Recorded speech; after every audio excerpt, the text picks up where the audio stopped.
जैसे ईडी की वहाँ नहीं जा रहा है और यह एनडीए में भी नहीं जा रहा, तो नहीं जा रहा क्यों भाई? नहीं, ये संदेश तो समझ में आ रहा है। आप ईडी के समन पे ईडी कार्यालय नहीं जाते हो, एनडीए घटक दल में संयोजक होकर नहीं जा रहे हो, तो मामला तो राजनीति की स्पष्ट हो रहा है। आपकी नियत और नीति क्या बनाओगे? नियत स्पष्ट हो गया कि आने वाला दिन में इंडिया को धोखा देगा और उल्लू सीधा करने के लिए, बचाव के लिए ये बीजेपी गठबंधन में लोकसभा चुनाव लड़ेगा और अपने सरकार बनाएगा। तो 32 सिर्फ इमोशनल कार्ड खेला जाए, ये इमोशनल है, बिल्कुल इमोशनल है। ये जो ईडी छठवां ये किया है, समन जारी किया है, और छठवां में सातवां क्या होगा? हमको लगता है सातवां में होगा गैर जमानती वारंट तैयारी कर रहा। मुझे सूत्रों से पता चला ईडी अभी हाईकोर्ट का दरवाजा खटखटाएंगे और गैर जमानती वारंट लेकर के अगला गिरफ्तारी होगा। रमेश बैस के समय में जो चिट्ठी आई थी उसका लिफाफा फेविकॉल में ऐसा चिपक गया, खुल नहीं रहा था, और वो रमेश बैस भी चला गया। चिट्ठी तो राजभवन में है और नया राज्यपाल उसको बोल दिया है, उसको हिंट्स दे दिया है कि अब ये चिट्ठी खोल दिया है, हम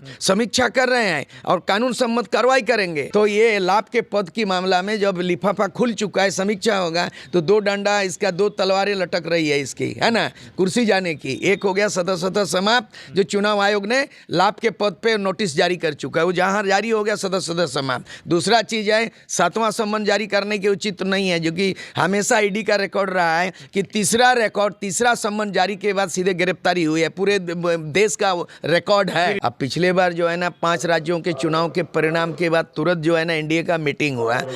गैर हाजिर में से एक हेमंत सोरेन मुख्यमंत्री झारखंड के है, कोई ना कोई बहाना, और आज के भी एक बहाना है कि मेरा विधानसभा सत्र चल रहा है, जो है कटने लगा है, उनका ध्यान बांटने लगा है। तो कहीं ना कहीं अगला डर है छठवां जो ये होगा। मैं थोड़ा जोड़ना चाहता हूँ इस मामले में कि इसको नियत स्पष्ट नहीं है, मामला फंसते हुए नजर आ रहा है। ये जो ईडी छठवां ये किया है, समन जारी किया है, और छठवां में सातवां क्या होगा? हमको लगता है सातवां में होगा गैर जमानती वारंट तैयारी कर रहा। मुझे सूत्रों से पता चला ईडी अभी हाईकोर्ट का दरवाजा खटखटाएंगे और गैर जमानती वारंट लेकर के अगला गिरफ्तारी होगा, नंबर 1। नंबर 2 कि रमेश बैस के समय में जो चिट्ठी आई थी उसका लिफाफा फेविकॉल में ऐसा चिपक गया, खुल नहीं रहा था, और वो रमेश बैस भी चला गया। चिट्ठी तो राजभवन में है और नया राज्यपाल उसको बोल दिया है, उसको हिंट्स दे दिया है कि अब ये चिट्ठी खोल दिया है, हम समीक्षा कर रहे हैं और कानून सम्मत कार्रवाई करेंगे। अब वो अगर कार्रवाई करेंगे कि लाभ के पद पर जो है ना कोई मंत्री या कोई विधायक या कोई मुख्यमंत्री नहीं रह सकते हैं,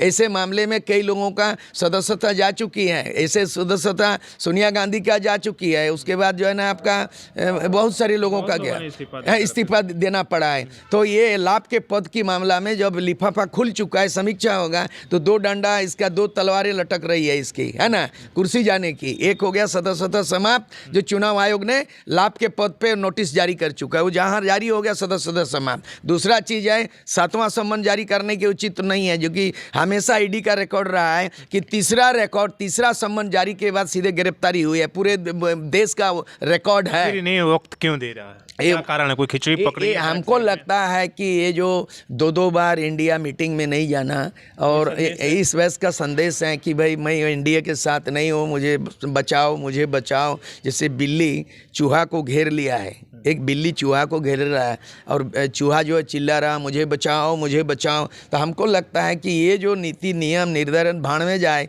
मुझे बचना है निजे बाँचले बापेर नाम, बांग्ला में बोलता है निजे बाँचले बापेर नाम, आपने बच जाओ बाप का नाम, आपने बच जाओ बाप का नाम। तो ये बाप का नाम तो गुरुजी का है, तो आपने बचने के लिए गुरुजी का भी बच रहा है। मतलब कि इस तरह का रणनीति अपना रहा है कि अगर ये इंडिया का अगर मीटिंग नहीं जाता है, घटक दल है और संयोजक मंडली में भी है, तो ये स्पष्ट हो जाता है कि अब ये तो स्पष्ट हो गया कि आज भी वो नहीं जाएंगे। जैसे ईडी की वहाँ नहीं जा रहा है और यह एनडीए में भी नहीं जा रहा, तो नहीं जा रहा क्यों भाई? नहीं, ये संदेश तो समझ में आ रहा है। आप ईडी के समन पे ईडी कार्यालय नहीं जाते हो, एनडीए घटक दल में संयोजक होकर नहीं जा रहे हो, तो मामला तो राजनीति की स्पष्ट हो रहा है। आपकी नियत और नीति क्या बनाओगे? नियत स्पष्ट हो गया कि आने वाला दिन में इंडिया को धोखा देगा और उल्लू सीधा करने के लिए, बचाव के लिए ये बीजेपी गठबंधन में लोकसभा चुनाव लड़ेगा और अपने सरकार बनाएगा। अलग भी लड़ सकते हैं, अलग भी लड़ सकते हैं। 32 सिर्फ इमोशनल कार्ड खेला जाए, ये इमोशनल है, बिल्कुल इमोशनल है।